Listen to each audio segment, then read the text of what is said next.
E aí galera, professor Rodinei Finetti, canal do YouTube prof.rodineifinetti. Inscreva-se, deixe o seu like, acione lá o sininho para que você possa ter as novidades. Meu grande amigo Eduardo Perrone, da Perrone Gestão, e é um tema que eu procurei ele bastante para que nós pudéssemos falar, que é recuperação judicial. Edu, lembrando, Perrone Gestão, precisou de alguma coisa, acesse o site. Edu, obrigado por ter recebido. Obrigado, Rodinei. Só complementando o site da Perrone Gestão, perronegestão.com.br, né? Lá você vai conseguir ter uma visão um pouco mais ampla de todo o trabalho que a gente faz e que ênfase a gente dá aí naquilo que a gente pode ajudar no dia a dia das empresas, ok? Ok. Edu, recuperação judicial, cara, o que é isso?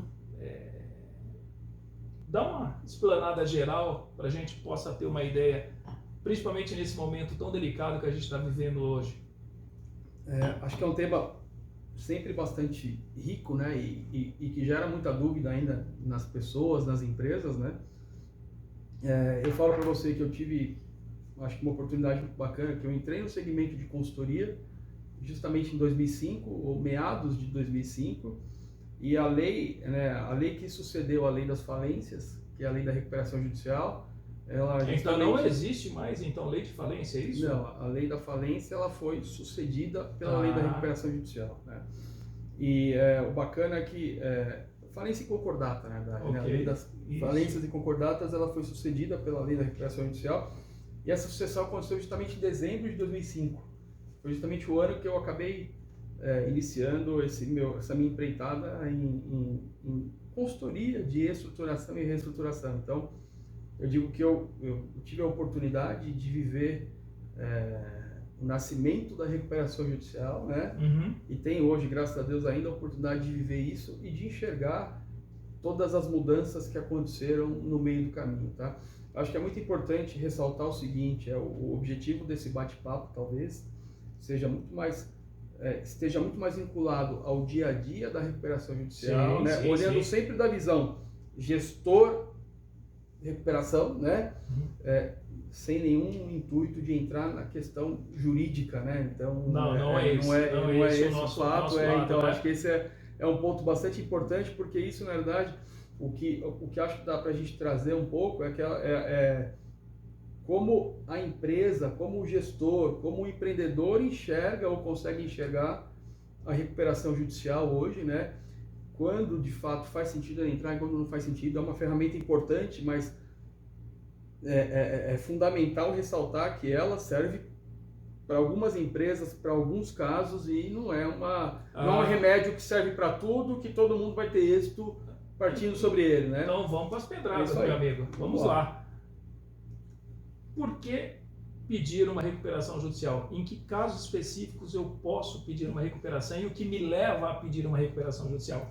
O conceito da recuperação judicial hoje, como um todo, e aí sendo muito simplista na apresentação, ele se fundamenta muito no fato da empresa ela ter passivos que foram sendo acumulados e exclui sempre o fisco, tá? O passivo fiscal ele não está incluso dentro do processo da recuperação judicial. Existem benefícios para as empresas que estão em recuperação judicial para tratar a dívida fiscal, mas ela não é uma dívida administrada, né, pela recuperação judicial necessariamente, tá? Então, as dívidas que a gente trata dentro da recuperação judicial são todas as outras dívidas da empresa, né? Dívidas trabalhistas, dívidas com bancos, dívidas com fornecedor, dívidas com terceiros, extraindo sempre a dívida tributária. E um conceito que é um conceito muito claro também, que as dívidas que foram geradas através de alienação fiduciária também são excluídas do processo de recuperação judicial. Ou seja, aquele então as garantias reais, é isso? Aqueles contratos de alienação fiduciária, né? Todos os contratos de alienação fiduciárias efetivamente registradas, né? Porque acontecia muito no passado, né? O banco, por exemplo, fazia uma alienação fiduciária. Como a alienação fiduciária ela tinha que ser registrada em matrícula, na verdade teria que ser feita a verbação disso, e isso gera um custo. O banco, eventualmente, isso logo nos primórdios da recuperação judicial.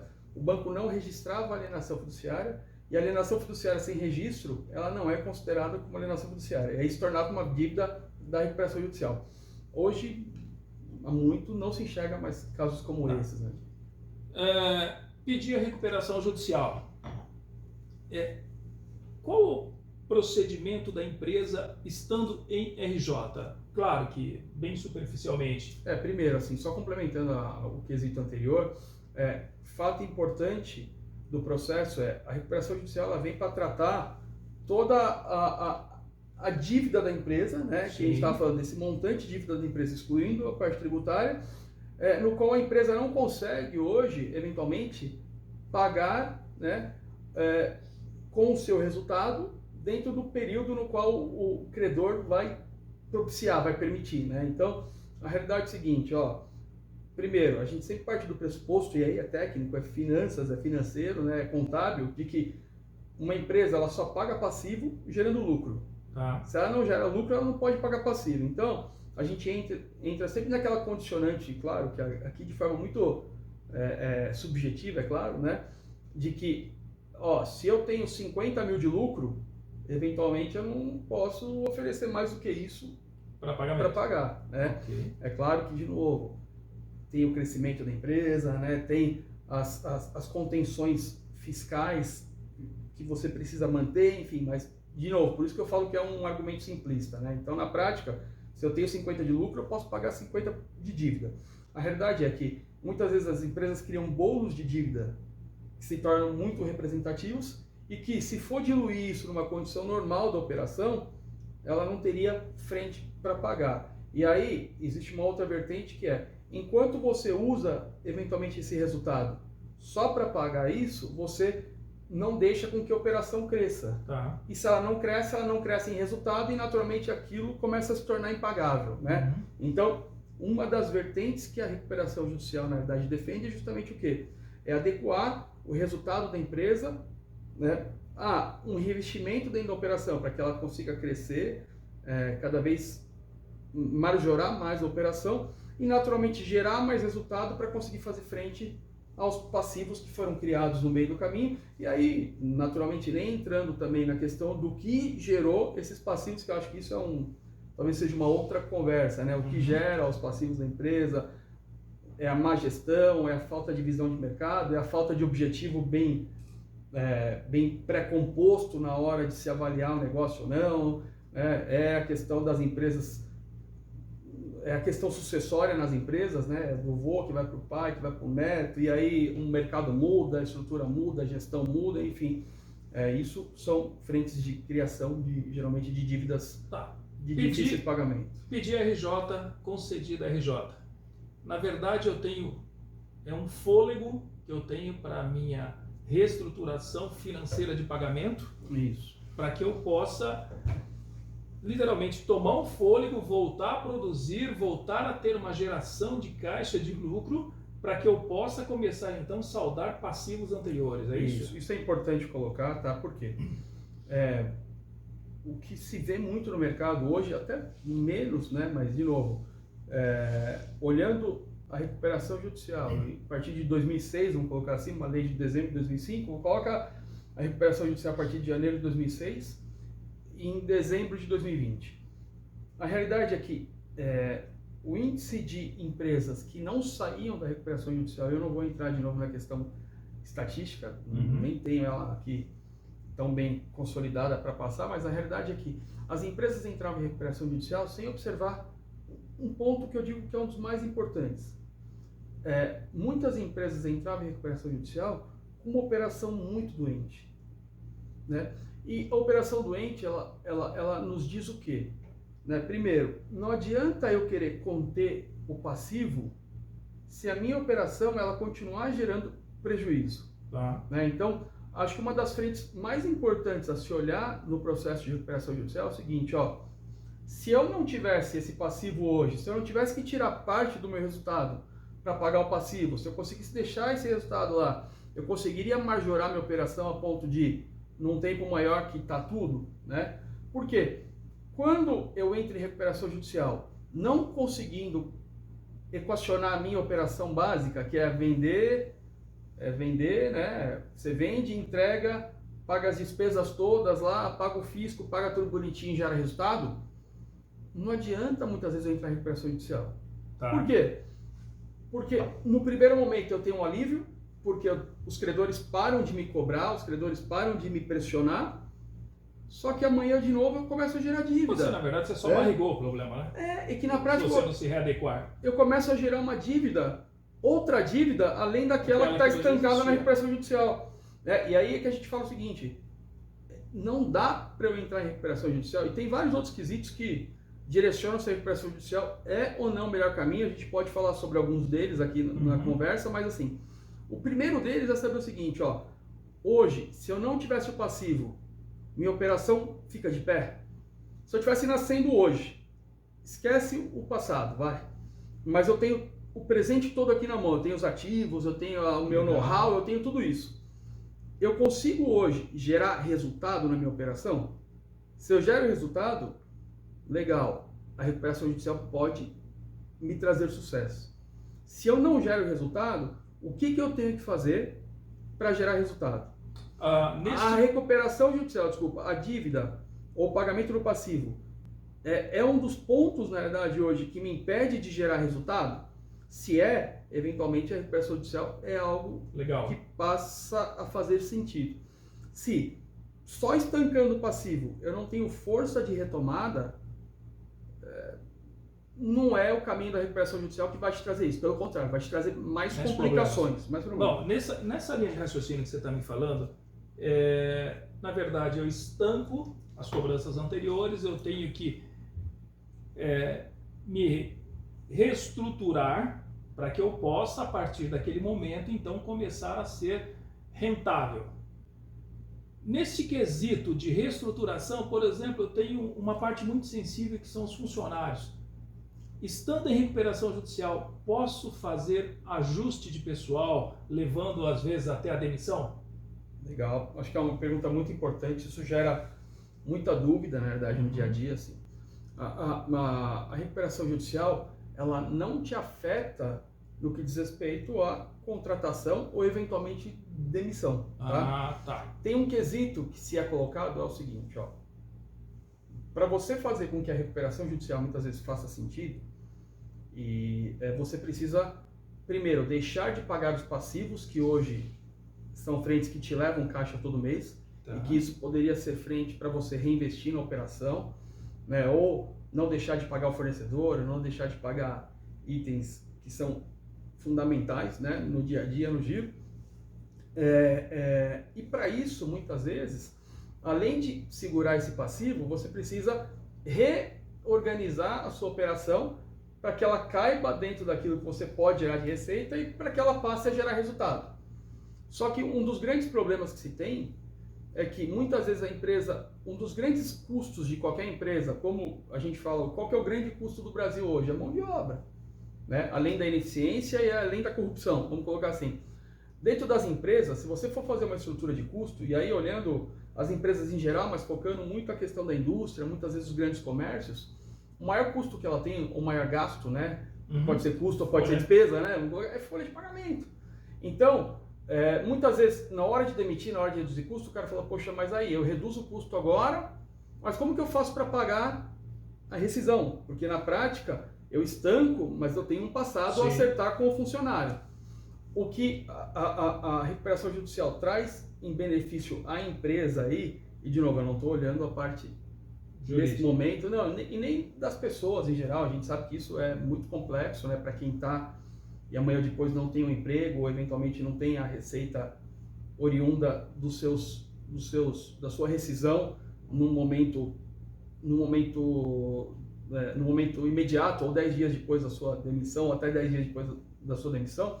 A realidade é o seguinte, é que muitas empresas utilizam também a estrutura da recuperação judicial para quê? Para reorganizar o seu quadro funcional a ponto no qual ela consiga ficar acima do seu ponto de equilíbrio ou passe a gerar resultado.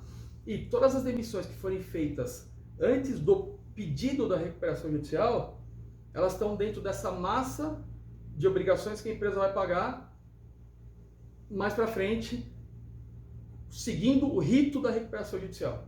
né? A gente pode falar um pouco mais à frente sobre a questão de como é tratado o trabalhista dentro do rito da recuperação judicial, mas o fato é que eu não posso mais pagar o passivo, eu tenho que reduzir custo. Então, eu reduzo todo esse custo antes da recuperação judicial, E entra com a recuperação. peço a recuperação judicial e essa massa vai ser tratada depois. Ah, e se eu demitir alguém um dia depois que eu pedir a recuperação judicial? Essa pessoa está totalmente fora do processo da recuperação judicial. Ou seja, a pessoa que eu demiti, né, ou que a empresa demitiu, um dia depois da entrada da recuperação judicial, ela tem que fazer o acerto como numa condição normal. Tá? Legal. Então, por isso que se estima que toda a redução necessária seja feita antes do processo da recuperação judicial, porque depois daquilo é como se a vida é como se a empresa de novo tivesse morrido e nascido de novo, entendeu? Legal. Então, no momento que ela renasceu, ela tem que cumprir tudo de forma 100% ordenada. Tá. Edu, uma outra questão que compete muito é você pediu recuperação judicial e você é meu cliente. Qual o receio que eu tenho em vender para uma empresa que está em RJ?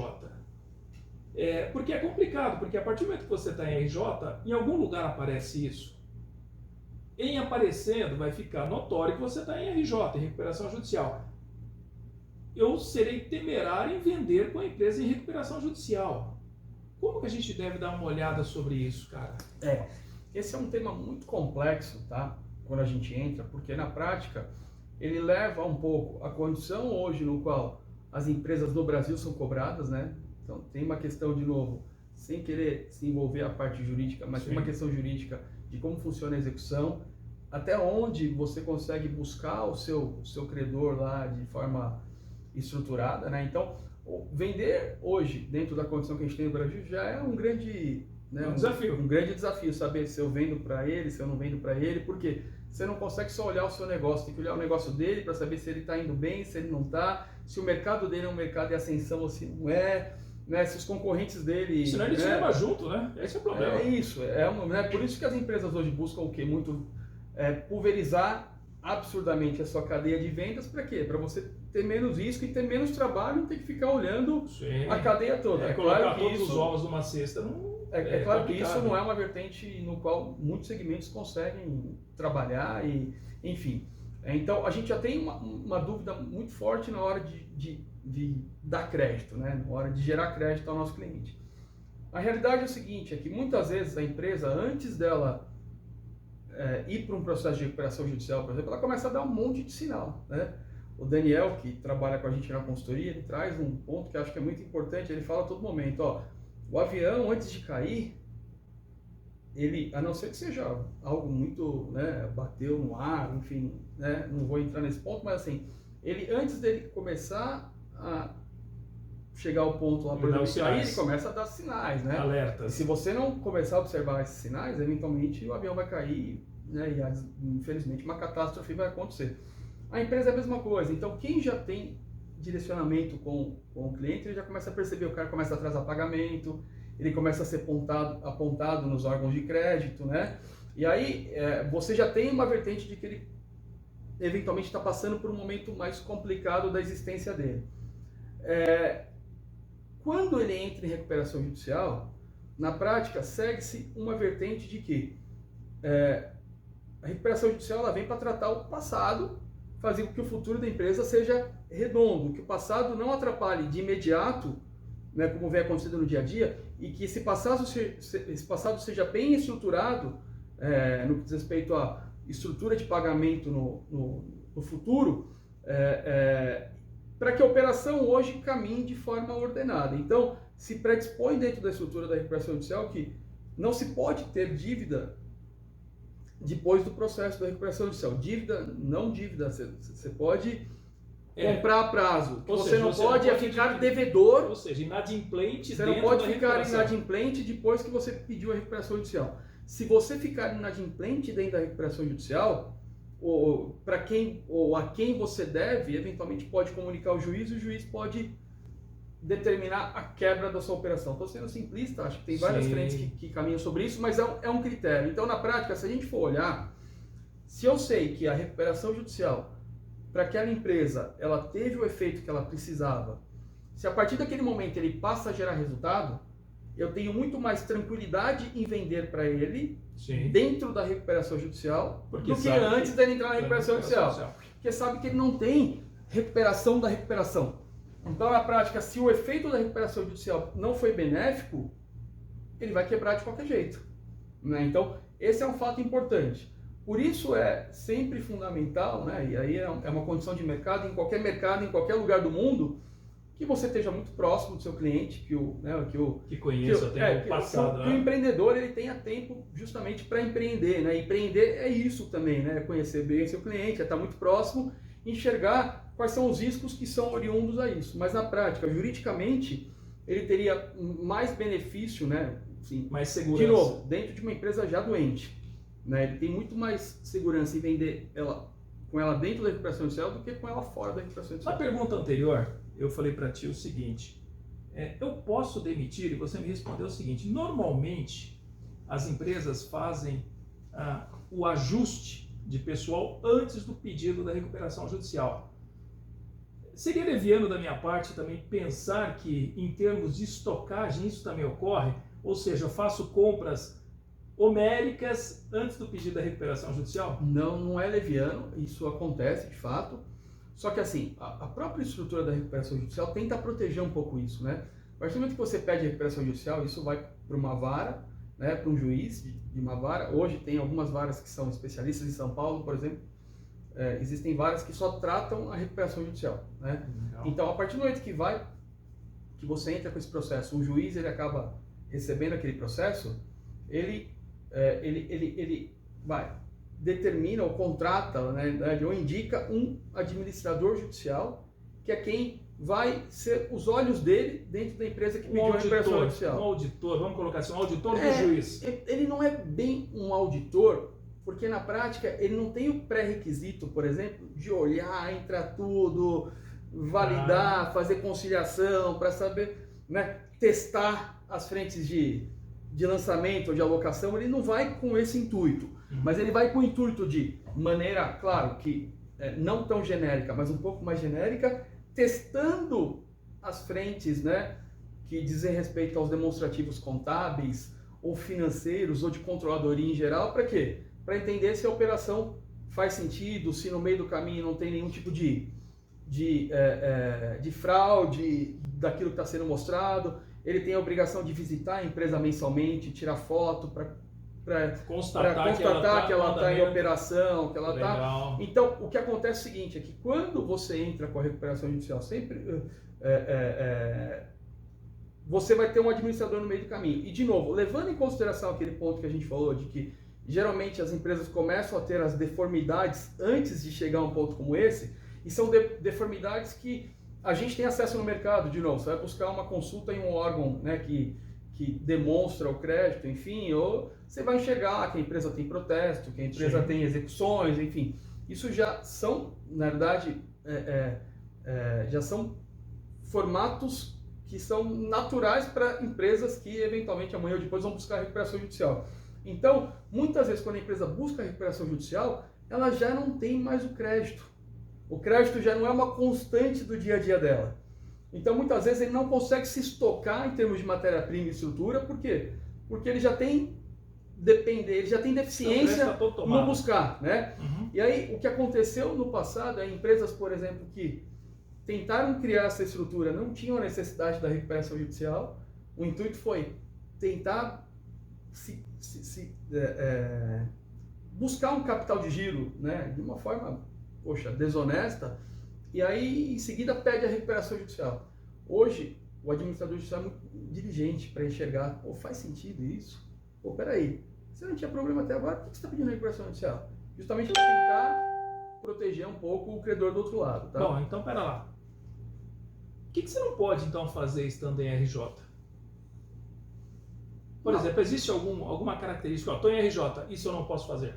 Tem algumas frentes assim. O objetivo da RJ é você melhorar a operação. Eu digo que, um dos pontos que você não pode fazer de jeito nenhum é acumular novas dívidas. Isso você não pode, que isso vai para falência, entendeu?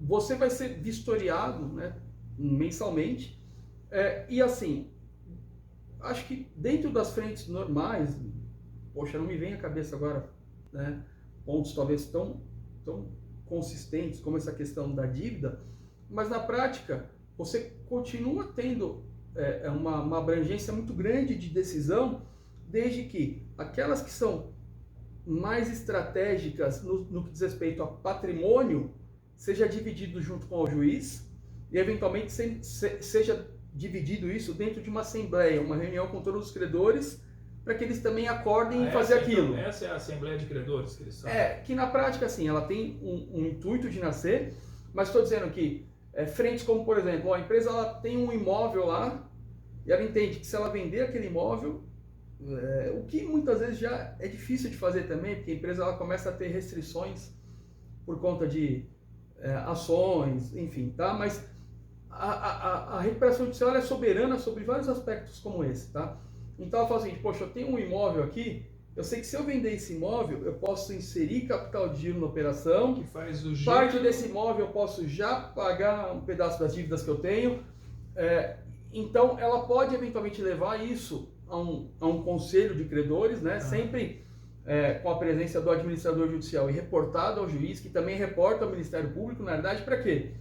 Para pedir autorização a esse grupo para que esse bem, por exemplo, seja vendido nessa condição. E isso não é uma venda, geralmente também não vistoriada, ou isso vai para leilão, ou se tem um comprador já... a anuência do juiz para isso. Você vai pedir, mas não só a anuência, você vai fazer uma avaliação do bem para saber se o valor está sendo vendido é um valor de mercado, enfim. Né? Então, na prática, você pode ter benefício. Na venda de máquina, sozinho eu não posso fazer. Essa é uma restrição real. Sempre anuência. Se eu não tiver uma assembleia, né? E na prática, por que eu falo assembleia? Porque a anuência vem do juiz. Mas geralmente o juiz ele não entra nesse quesito de falar, poxa, ó, vai lá e vende e tá tudo bem, sem pedir, né? Ou sem pedir o posicionamento dos credores. Tá? Ou seja, a Assembleia é soberana, então, isso daí. Então, para a gente encerrar o bate-papo, existe alguma ordem de pagamento de credores? Tem ordem. Então, assim, quando você entra falando sobre o rito de forma muito superficial, você entrou em recuperação judicial. Quando você entra em recuperação judicial, você tem que cumprir um artigo lá, que chama que é o artigo 51 da lei, que prevê quais são os demonstrativos, as informações que você precisa juntar para poder mandar lá para o juiz para ingressar junto com o processo. Quando você chega com essa documentação toda, o administrador judicial, né, que o juiz definir, ele vai fazer uma avaliação para entender se você cumpriu os quesitos. Se você cumpriu os quesitos, ele dá ok, o juiz defere a sua entrada na recuperação judicial. Desse deferimento, da publicação desse deferimento, você tem até 60 dias para fazer um plano de pagamento dos credores. E aí, como então, você pretende pagar. E aí que entra essa ordem. Isso, e aí tem uma questão que é negociação, que é aquilo que você enxerga, e tem uma questão que vem da ordem, tá? A ordem diz o seguinte, que e aí só colocando o rito e aí eu coloco a ordem, né? Então, na prática, depois que você entregou esse plano, o administrador judicial pode começar a buscar datas para que você faça uma assembleia junto a todos os credores para que eles comentem sobre esse plano. Tem ritos no meio que, poxa, pode ser que eu tenha colocado lá o valor do meu credor, eu devo para um banco lá, eu coloco o que eu devo para ele em 1 milhão. Daí o banco, quando recebe, né, aquela informação de que eu entrei em recuperação judicial, que eu coloquei 1 milhão lá, que eu devo, não, mas você não deve 1 milhão, você me deve 1,5 milhão. E aí o banco vai tentar levar argumentos junto ao administrador judicial e ao perito, né, para que eles validem se aquele valor é 1 milhão ou se é 1,5 milhão.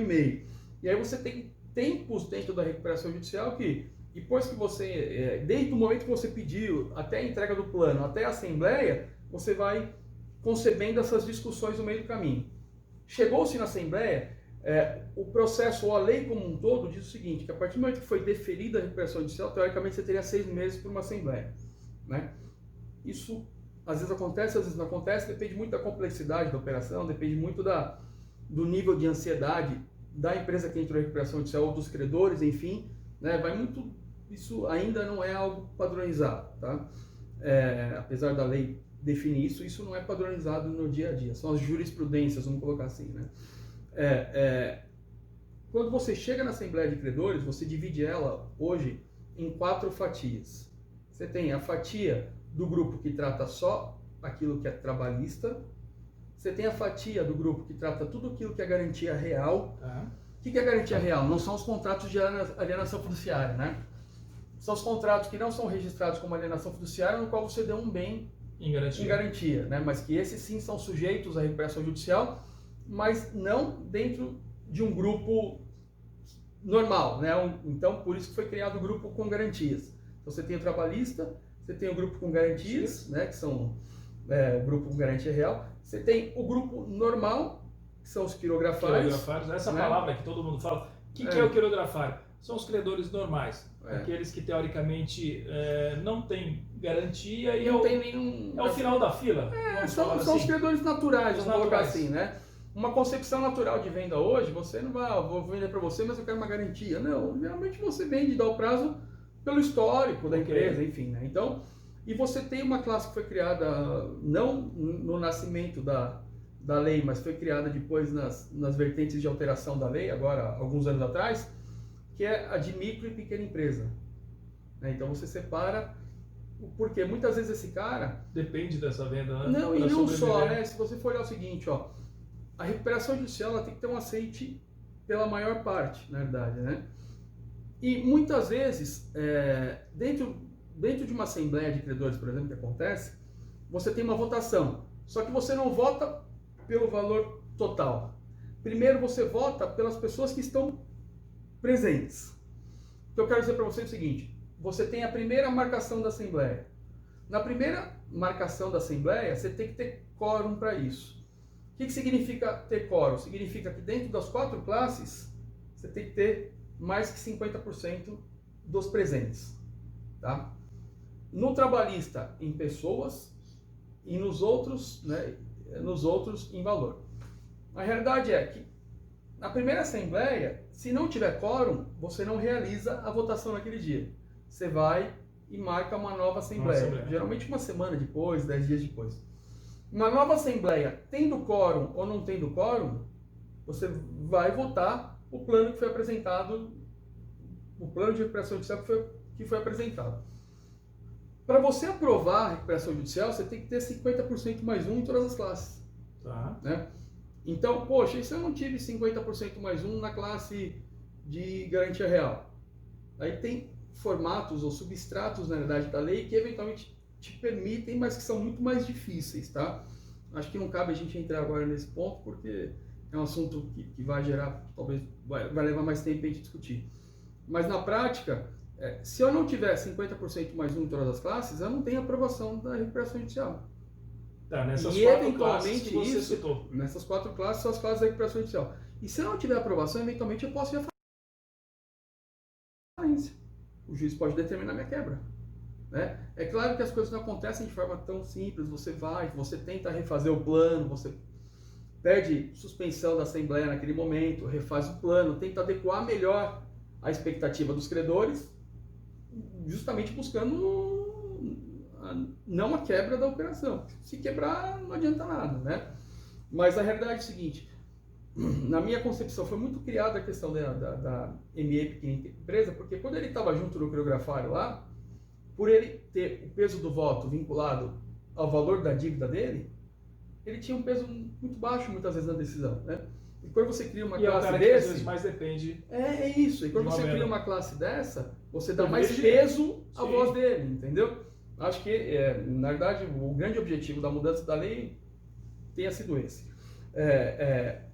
O fato é que, quando você teve a Assembleia, tendo a aprovação da Assembleia, você tem um quesito que ele é um quesito legal que você não pode fugir dele, que da aprovação da Assembleia e da publicação dela em Diário Oficial, do momento que foi publicado, você tem até 12 meses para pagar toda a sua dívida trabalhista. Ou seja, você fez todo o rito da recuperação judicial, entregou lá o seu plano de pagamento, chegou na Assembleia.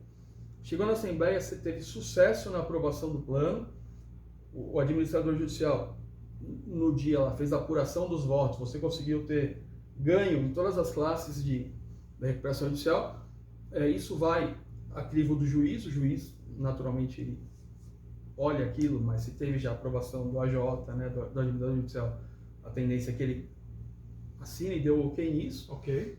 O Ministério Público também olha, né, ratifica tudo isso. Legal, ratificou, manda a publicação. Publicou, do dia que publicou, você tem mais 12 meses para quitar todo o trabalhista. E aí depende muito da forma como você colocou no plano, entendeu? Olha, eu vou colocar tudo e vou quitar uma parte todo mês. Olha, eu vou fazer 2 pagamentos dentro do ano, vou fazer um com 6 meses e um com 12 meses, vou pagar cada 3 meses, não importa. O fato é que tem que honrar em 12 período. meses você precisa honrar. Se você não honrar, você quebra a estrutura da recuperação judicial e, pela regra, você iria à falência. Tá. Né? Naturalmente, de novo, tenta-se sempre buscar forças para que a empresa não quebre, ela tem que ter uma boa justificativa para não ter feito isso. Eventualmente, numa nova assembleia, num novo acordo, você possa tentar postergar um pouco, mas isso é off-label total, tá? Uhum. Não está dentro da lei, né? Isso são frentes que acontecem no mercado e que... Normalmente, do pedido da recuperação judicial ao término da recuperação judicial, qual que é o tempo que leva a isso? Na verdade, assim, tem uma vertente que diz que a empresa deveria ficar em recuperação judicial até 2 anos. Tá. Só que quem, na verdade, quem muitas vezes define a saída da recuperação judicial é o juiz. Então, o que a gente enxerga é o seguinte: poxa, 2 anos do pedido, 2 anos da aprovação da Assembleia, 2 anos da onde? Existe, né? E mais do que isso, hoje a gente tem de novo as varas de São Paulo que são especializadas, estão se criando outras varas especializadas dentro do Brasil. A realidade é que você chega em muitos locais, por exemplo, que a recuperação judicial está numa vara onde o cara trata trabalhista, trata o criminal, trata né, o civil em geral, o cara trata tudo. E a recuperação judicial é algo que vem cada vez sendo mais avaliada, sendo mais aprendida, né? E aí a questão da lei ela se muda no que diz respeito a prazo de forma muito, muito contundente. Eu quero dizer o seguinte: tem várias, por exemplo, que para uma assembleia muitas vezes leva 1 ano e meio, 2 anos para ter a assembleia de credores, que na regra se diz que deveria acontecer em até 6 meses. Né? Então, existe uma questão da teoria e a questão da prática. A teoria diz que em 2 anos a empresa deveria não estar mais em recuperação judicial, mesmo seguindo tudo aquilo que foi acordado em recuperação judicial. Na prática, tem empresas que estão há 5, 6, 7 anos em recuperação judicial e continuam em recuperação judicial, entendeu? Legal. Muitas que estão cumprindo já, é claro que, poxa, se ele cumpriu 100% o plano lá, se ele resolveu os problemas com os credores, naturalmente não tem por que ficar em recuperação judicial. Mas o fato é que tem empresas que vêm cumprindo tudo e estão há 10 anos em recuperação judicial, cumprindo e continuam lá, entendeu? Legal. Então tem que olhar muito bem o que é lei e o que é prática. É diferente. Bom, pessoal, falei com o Eduardo Perrone, da Perrone Gestão, www.perronegestão.com.br. Se você pensa em recuperação judicial, se você tiver alguma dúvida, procura a ele é especialista nessa área. Se ele puder te ajudar, você pode ter certeza que fará. Eduardo, obrigado mais uma vez pelo nosso bate-papo e eu espero que você tenha gostado. Se inscreva no canal. De novo, precisou de consultoria, reestruturação, gestão, Perrone Gestão está aqui para te ajudar. Eu agradeço, Rodinei, agradeço de novo a possibilidade de a gente estar conversando. Obrigado a todos que eventualmente enxergarem ou tiverem acesso a esse bate-papo. E, de novo, só ressalto, tomem muito cuidado com a questão da recuperação judicial, né? De novo, é um assunto muito amplo para a gente conversar dentro do período que a gente tem. Na verdade, nem todas as empresas cabem dentro da estrutura, né? Então, ela não é uma solução. Primeiro que ela não é fácil em nenhuma condição, mas ela pode ser eventualmente muito mais difícil para as empresas que não estão preparadas ou que não cumprem os requisitos que se enquadram bem dentro dela, tá? Então, ela é uma ferramenta, não é a única ferramenta. Ela precisa estar sempre em volta a um processo de transformação da operação, senão nada faz sentido, né? Mas ela não é remédio para todos os males. Isso é importante se ressaltar. Mais uma vez, Perrone Gestão, precisou, quer um esclarecimento, quer uma ajuda, procure por eles. Obrigado, gente. Obrigado, Edu. Obrigado. Um abraço, cara. Obrigado. Até mais. Tchau, tchau.